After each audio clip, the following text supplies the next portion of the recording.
अगले जन्म में यही बच्चा रामदास देवर्षि नारद जी के रूप में प्रकट हुए। बोलो भक्त वत्सल भगवान की जय। ऐसी संतों की महिमा बताई है कि एक मंत्र ने मेरे जीवन को कितना बदल दिया। पर जो फसल बोते हैं वो क्या होता है, बीज होता है ना, जैसा बोएंगे ऐसा फल पाएंगे, कितना गुना मिलता है। तो मंत्र क्या है, बीज मंत्री तो है, जिसको मिल गया गुरु कृपा हो गई तो बस राधे राधे। तो उस बच्चे रामदास ने अपने बारे में बताया तो महर्षि वेदव्यास को बहुत अच्छा लगा। ठीक है, हमें भी भैया संतों के पास जाना चाहिए।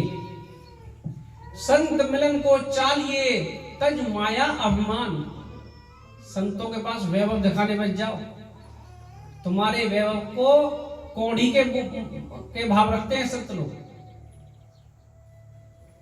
कितने पैसे वाले हो, कितने मान सम्मान वाले हो, किसी भी पोस्ट में कोई मतलब नहीं साधु संतों, क्या मतलब, उनको कौन सा राशन लेने जाना है। संत मिलन को चालिए तज माया अभिमान।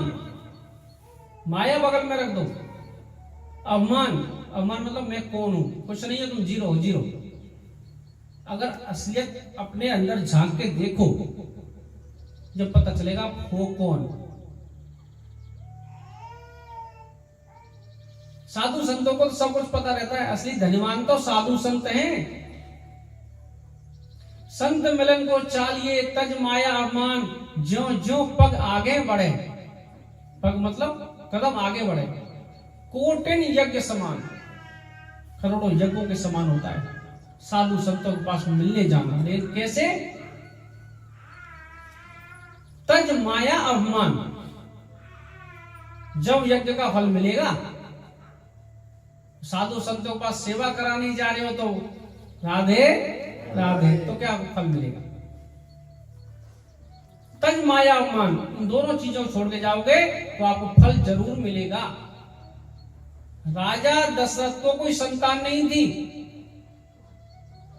वशिष्ठ जी के पास सलाह विमर्श करने गया था, विचार विमर्श करने गए थे कि मुझे संतान का योग नहीं है, संतान नहीं है, क्या करूं, कोई ऐसी यज्ञ करा दो जिसके पुत्र की प्राप्ति हो जाए। तो कैसे गए थे राजा दशरथ, रथ था उस पर, नहीं था रथ था, सेना भी थी, वैभव के साथ जा सकता था, हाथी पे जा सकता था, घोड़े पे जा सकता था।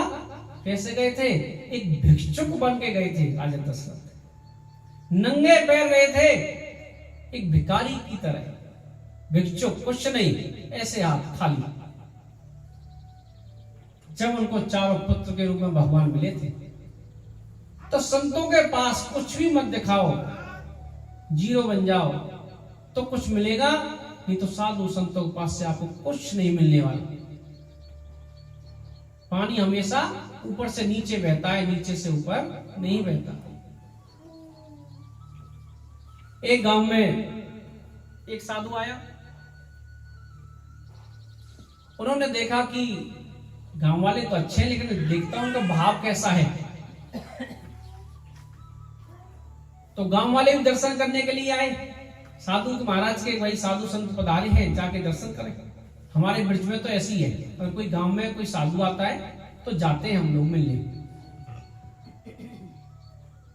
तो सभी लोग मिलने गए। सब लोगों ने बोला महाराज भोजन आप यहीं पाओगे या आप घर चलोगे। बोला मैं किसी के घर नहीं जाता, मैं यहीं पालूंगा, लेकिन कैसे पाऊंगा, मेरी शर्त है, जिसने कम से कम 100 यज्ञ किए हुए हो उसके हाथों से मैं प्रसाद पाऊंगा। अगर कोई वैसे ही बना के ले आया तो उसके घर वाले बीमार पड़ जाएंगे।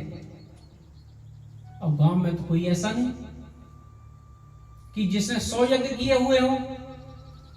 अगर साधु भूखा रहेगा तो भी परेशानी पूरे गांव के लिए। बड़ी शर्म की बात है कि साधु भूखा रह गया, पूरे गांव में हलचल होगी, भाई किसने यज्ञ किए थे, तो यज्ञ किसी ने नहीं किए।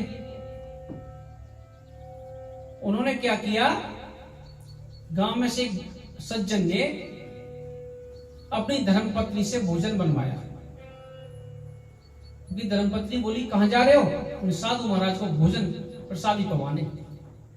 आपने कौन से यज्ञ कर लिए? यज्ञ करे या नहीं करे तू भोजन बना दे बस। भोजन बनाया, थाली हाथ में ली और साधु महाराज के पास पहुंचे। साधु महाराज बोले कि आपको मेरी शर्त पता है, नहीं तो आपके घर वाले बीमार पड़ जाएंगे। बोला हाँ महाराज शर्त पता है। आपने यज्ञ किए हैं 100, गांव वाले तो बोल रहे हैं आपने एक भी यज्ञ नहीं किया।